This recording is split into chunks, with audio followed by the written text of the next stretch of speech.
Diego Maradona নামের জাদুকর যখনই নামতেন তখনই হয়ে উঠতেন বুনো আর অশান্ত।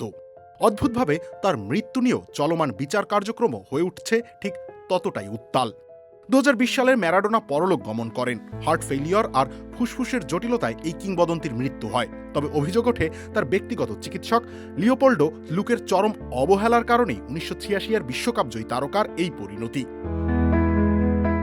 পরে বিষয়টি গড়ায় আদালতে। চলতি আগস্টে মামলাটি শেষ হওয়ার কথা থাকলেও 25টি শুনানিতে 70 জন প্রত্যক্ষদর্শীর সাক্ষ্য প্রমাণ ও আসামি পক্ষের আত্মপক্ষ সমর্থনের প্রেক্ষিতে বিচারকার্য কবে চূড়ান্ত হবে তা অনিশ্চিত হয়ে পড়েছে।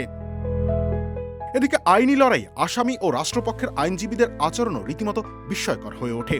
তারা কখনো একে অপরকে ডিকশনারি পড়ার পরামর্শ দেন, কখনো বলেন প্রাথমিক বিদ্যালয়ে ফিরে যেতে।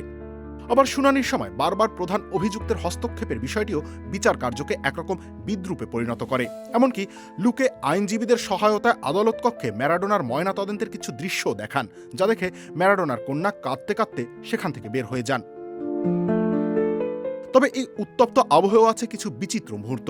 তিক্ততা কমাতে লুকের আইনজীবী আদালতে নিয়ে আসেন আর্জেন্টিনার ঐতিহ্যবাহী মিষ্টি আলফাজোর কিংবা পনিরের রোল। বাদীপক্ষের আইনজীবী আবার বেলগ্রানো বিশ্ববিদ্যালয়ের শিক্ষার্থীদের তৈরি করা ম্যারাডোনার বাড়ির মিনিয়েচার নিয়ে আসেন আদালতে।